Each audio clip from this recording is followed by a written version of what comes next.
ಉಡಾಯಿಸೋ ಖಾರ ಬಣ್ಣ ರುಚಿಯನ್ನು ನೀಡುತ್ತದೆ. ಮೆಣಸಿನ ಪುಡಿ ಚಿಂದಿ ಉಡಾಯಿಸೋ ಖಾರ ಬಣ್ಣ ರುಚಿ. ಕೊನೆಗೆ ಸ್ವಲ್ಪ ಹೊತ್ತು ಸಾವರ್ಚಿಕೊಂಡು ನಂತರ ಆತ ಎದ್ದು ಹೋದ. ಭೀಮಾ ನದಿಯಿಂದ ರಾಯಚೂರಿನಲ್ಲೂ ಕೂಡ ನೆರೆ ಹಾವಳಿ ಉಂಟಾಗಿದೆ. ಗುರ್ಜಾಪುರ ಬ್ರಿಡ್ಜ್ ಕಮ್ ಬ್ಯಾರೇಜ್ ಸಂಪೂರ್ಣವಾಗಿ ಜಲಾವೃತಗೊಂಡಿದೆ. ಸುಮಾರು 20ಕ್ಕೂ ಹೆಚ್ಚು ಹಳ್ಳಿಗಳ ಸಂಪರ್ಕ ಕಡಿತವಾಗಿದೆ. ಅಪಾರ ಪ್ರಮಾಣದ ಬೆಳೆ ಹಾನಿಯಾಗಿದೆ. ನದಿ ನೀರು ನುಗ್ಗಿ ಭತ್ತದ ಬೆಳೆ ಕೂಡ ಹಾನಿಯಾಗಿದೆ. ನೀರಿನ ಒತ್ತಡಕ್ಕೆ ನದಿಯಲ್ಲಿ ಅತ್ತಿಂದತ್ತ ಓಡಾಡ್ತಾ ಇದೆಯಂತೆ ಮೊಸಳೆಗಳು. ಬೇರೆ ಇದು ಬೇರೆ ಸಮಸ್ಯೆ. ಈಗ ಅಲ್ಲಿ ಹರಿಯೋ ನೀರಿನಲ್ಲಿ ಮೊಸಳೆಗಳು ಹಾವುಗಳೆಲ್ಲ ತೇಳ್ಕೊಂಡು ಬಂದರೆ ಜನ ಗಾಬರಿ ಬಿದ್ದಿದ್ದಾರಲ್ಲಿ. ನೋಡಿ TV9 ಕ್ಯಾಮ್ರಾದಲ್ಲಿ ಮೊಸಳೆಗಳ ಪರದಾಟ ಅಲ್ಲಿ ನೋಡಿ. ಅಲ್ಲಿ ನಾವು ನೋಡ್ತಾ ಇದ್ದೀವಿ ದೃಶ್ಯಗಳಲ್ಲಿ. ಇಲ್ಲಿ ಮೊಸಳೆಗಳು ಓಡಾಡ್ತಾ ಇರುವಂಥದ್ದನ್ನು ನೋಡ್ತಾ ಇದ್ದೀವಿ. ಇನ್ನೊಂದು ಕಡೆ ಬೆಳೆ ಹಾನಿ ಆಗಿರೋದು, ಬ್ರಿಡ್ಜ್ ಕಮ್ ಬ್ಯಾರೇಜ್ ಕಂಪ್ಲೀಟಾಗಿ ಮುಳುಗಡೆ ಆಗಿರೋದು.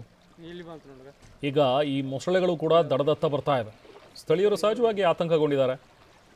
ಒಂದು ಕಡೆ ಈ ನೀರಿನ ಪ್ರತಾಪ, ಅದರಿಂದಾಗಿ ಸಮಸ್ಯೆಗಳು ಉಂಟಾಗ್ತಾ ಇದೆ. ಇನ್ನೊಂದು ಕಡೆ ಈ ಥರದ ಮೊಸಳೆಗಳೆಲ್ಲವೂ ಕೂಡ ನುಗ್ತಾ ಇರೋದ್ರಿಂದಾಗಿ ಜನ ಕಂಗಾಲಾಗಿದ್ದಾರೆ.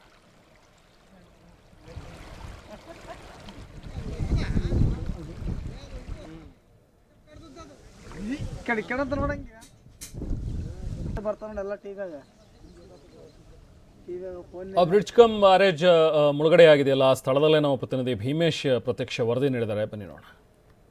ಒಂದು ಕಡೆ ರಾಯಚೂರಿನಲ್ಲಿ ನಿರಂತರ ಮಳೆ ಆಗ್ತಾ ಇದೆ, ಮತ್ತೊಂದು ಕಡೆ ಭೀಮಾ ನದಿ ತುಂಬಿ ಹರಿತಾ ಇರುವಂಥದ್ದು. ಹೀಗಾಗಿ ಭೀಮಾ ನದಿ ತುಂಬಿ ಹರಿತಾ ಇರುವಂತಹ ಒಂದು ಎಫೆಕ್ಟ್ ನೇರವಾಗಿ ರಾಯಚೂರು ಜಿಲ್ಲೆಗೂ ಕೂಡ ತಟ್ಟಿರುವಂಥದ್ದು. ರಾಯಚೂರು ತಾಲೂಕಿನ ಕಾಡ್ಲೂರು ಬಳಿ ಕೃಷ್ಣಾ ನದಿ ಜೊತೆ ಭೀಮಾ ನದಿ ಸಂಗಮ ಆಗುತ್ತೆ. ಹೀಗಾಗಿ ಬ್ಯಾಕ್ ವಾಟರ್ ಏನಿದೆ ಭೀಮಾ ನದಿಯಿಂದ ಬರುವಂಥದ್ದು, ಅದು ಎಲ್ಲೊಂದು ಕಡೆ ಗುರ್ಜಾಪುರ ಬ್ರಿಡ್ಜ್ ಕಮ್ ಬ್ಯಾರೇಜ್ನ ಜಲಾವೃತ ಮಾಡಿರುವಂಥದ್ದು ದೃಶ್ಯದಲ್ಲಿ ತಾವು ನೋಡ್ಬೋದು. ರಾಯಚೂರು ತಾಲೂಕಿನ ಗುರ್ಜಾಪುರ ಬ್ರಿಡ್ಜ್ ಕಮ್ ಬ್ಯಾರೇಜ್ ಇದು ಯಾದಗಿರಿ ಮತ್ತು ರಾಯಚೂರಿಗೆ ಸಂಪರ್ಕ ಕಲ್ಪಿಸುವಂತಹ ರಸ್ತೆ. ದಿನನಿತ್ಯ ಸಾವಿರಾರು ಜನ ಇದೇ ಒಂದು ಮಾರ್ಗವಾಗಿ ಓಡಾಡ್ತಾ ಇದ್ರು. ಕಳೆದ ಬಾರಿ ಕೂಡ ಕೃಷ್ಣಾ ನದಿ ತುಂಬಿ ಹರಿತಾ ಇದ್ದಂಥ ಸಂದರ್ಭದಲ್ಲಿ ಈ ಒಂದು ಬ್ರಿಡ್ಜ್ ಕಮ್ ಬ್ಯಾರೇಜ್ ಸಂಪೂರ್ಣವಾಗಿ ಜಲಾವೃತವಾಗಿತ್ತು. ಈಗ ಭೀಮಾ ನದಿ ಹೊಡೆತಕ್ಕೆ ಸಂಪೂರ್ಣವಾಗಿ ಈ ಬ್ರಿಡ್ಜ್ ಕಮ್ ಬ್ಯಾರೇಜ್ ಜಲಾವೃತ ಆಗಿರುವಂಥದ್ದು. ಹೀಗಾಗಿ ಅಕ್ಕಪಕ್ಕದಲ್ಲಿ ಎಲ್ಲೊಂದು ಕಡೆ ಮೊಸಳೆಗಳ ಭೀತಿ ಹೆಚ್ಚಿನ ಪ್ರಮಾಣದಲ್ಲಿ ಆಗ್ತಾ ಇರುವಂಥದ್ದು ಕೂಡ ಗೊತ್ತಾಗ್ತಾ ಇದೆ. ದೃಶ್ಯದಲ್ಲಿ ತಾವು ನೋಡ್ಬೋದು.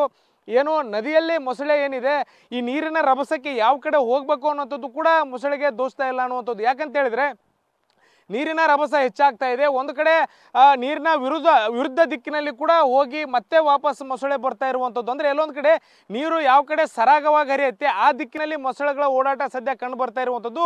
ಮೊಸಳೆಗಳಿಗೂ ಕೂಡ ಎಲ್ಲೊಂದು ಕಡೆ ಈ ಒಂದು ಪ್ರವಾಹದ ಭೀತಿ ಏನಿದೆ, ಹೀಗಾಗಿ ಅವು ಕೂಡ ಸೇಫ್ಟಿ ಇರುವಂಥ ಜಾಗವನ್ನು ಆಯ್ಕೆ ಮಾಡ್ಕೊಳ್ತಾ ಇರುವಂಥದ್ದು ಕೂಡ ದೃಶ್ಯದಲ್ಲಿ ತಾವು ನೋಡಿದ್ರೆ ಗೊತ್ತಾಗುತ್ತೆ. ಅಂದರೆ ಗಿಡ ಗಂಟೆಗಳಿರಬೇಕು, ಜೊತೆಗೆ ಕಲ್ಲು ಬಂಡೆಗಳಿರುವಂಥ ಸ್ಥಳವನ್ನು ಹುಡುಕೊಂಡು ಮೊಸಳೆಗಳು ಹೋಗ್ತಾ ಇರುವಂಥದ್ದು ನಾವು ದೃಶ್ಯದಲ್ಲಿ ನೋಡ್ಬೋದು. ಇದೇ ರೀತಿ ನೂರಾರು ಮೊಸಳೆಗಳು ಈ ಕೃಷ್ಣಾ ನದಿ ತೀರದ ವ್ಯಾಪ್ತಿಯಲ್ಲಿ ಬರ್ತವೆ. ಎಲ್ಲೊಂದು ಕಡೆ ಇಲ್ಲಿರುವಂಥ ಅಕ್ಕಪಕ್ಕದ ಗ್ರಾಮಸ್ಥರು ಕೂಡ ಹೊಲ ಗದ್ದೆಗಳಿಗೆ ಹೋಗ್ಬೇಕಂತಂದ್ರೆ ಕೃಷ್ಣಾ ನದಿ ಭಾಗದಲ್ಲಿರುವಂಥವ್ರು ಎಲ್ಲೊಂದು ಕಡೆ ಜೀವವನ್ನು ಕೈಲಿ ಹಿಡಿದುಕೊಂಡು ಹೋಗುವಂಥ ಸ್ಥಿತಿ ಕೂಡ ನಿರ್ಮಾಣ ಆಗುತ್ತೆ. ಅಂದರೆ ಅಷ್ಟರ ಮಟ್ಟಿಗೆ ಮೊಸಳೆಗಳ ಹಾವಳಿ ಈ ಒಂದು ಭಾಗದಲ್ಲಿರುವಂಥದ್ದು. ಇಲ್ಲಿ ಸದ್ಯ ಗುರ್ಜಾಪುರ ಬ್ರಿಡ್ಜ್ ಕಮ್ ಬ್ಯಾರೇಜ್ನ ಬಂದ್ ಮಾಡಿ ಎಲ್ಲೊಂದು ಕಡೆ ರಸ್ತೆ ಸಂಚಾರವನ್ನು ಸ್ಥಗಿತ ಮಾಡಿರುವಂಥದ್ದು. ತಾತ್ಕಾಲಿಕವಾಗಿ ಇಲ್ಲಿ ಒಂದು ಮಣ್ಣನ್ನು ಹಾಕಿ JCB ಮೂಲಕ ಯಾರು ಕೂಡ ಈ ಮಾರ್ಗದಲ್ಲಿ ಓಡಾಡದ ರೀತಿ ಸದ್ಯ ಇಲ್ಲಿ ಒಂದು ವ್ಯವಸ್ಥೆಯನ್ನು ಮಾಡಲಾಗಿರುವಂಥದ್ದು. ಪೊಲೀಸ್ ಸಿಬ್ಬಂದಿಯನ್ನು ಕೂಡ ಇಲ್ಲಿ ನಿಯೋಜನೆ ಮಾಡಿದ್ದಾರೆ. ದೃಶ್ಯದಲ್ಲಿ ತಾವು ಅದನ್ನು ಕೂಡ ನೋಡ್ಬೋದು. ಪೊಲೀಸ್ ಸಿಬ್ಬಂದಿ ಇದ್ದಾರೆ, ಅವ್ರನ್ನ ನಿಯೋಜನೆ ಮಾಡಿ ಯಾರು ಕೂಡ ಬಲವಂತವಾಗಿ ಅಥವಾ ಆದೇಶ ಮೀರಿ ಯಾರು ಕೂಡ ಈ ಒಂದು ಗುರ್ಜಾಪುರ ಬ್ರಿಡ್ಜ್ ಕಮ್ ಬ್ಯಾರೇಜ್ ಮೇಲೆ ಓಡಾಡುವಂತಿಲ್ಲ. ಜೊತೆಗೆ ವಾಹನದ ಮೂಲಕ ಪಕ್ಕದ ಯಾದಗಿರಿಗೂ ಕೂಡ ಹೋಗದೇ ಇರೋ ನಿಟ್ಟಿನಲ್ಲಿ ಸೂಕ್ತ ಕ್ರಮವನ್ನು ಕೈಗೊಳ್ಳಲಾಗಿರುವಂಥದ್ದು. ಮುಂದೆ ತಡೆಗೋಡೆ ರೀತಿಯಲ್ಲಿ ಮಣ್ಣನ್ನು ಹಾಕಿ ಸಂಪೂರ್ಣವಾಗಿ ಈ ಮಾರ್ಗದ ಸಂಚಾರವನ್ನು ಬಂದ್ ಮಾಡಿರುವಂಥದ್ದು. ಈ ಎಲ್ಲೋ ಒಂದು ಕಡೆ ಭೀಮಾ ನದಿ ಉಕ್ಕಿ ಹರಿತಾ ಇದೆ.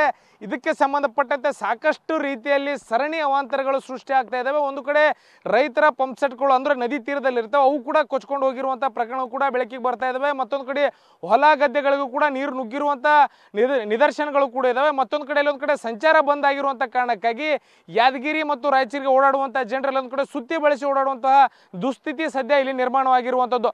ಕ್ಯಾಮ್ರಾ ಪರ್ಸನ್ ವಾಸುದೇವ್ ಜೊತೆ ಭೀಮೇಶ್ ಪೂಜಾರ್, TV9 ರಾಯಚೂರು.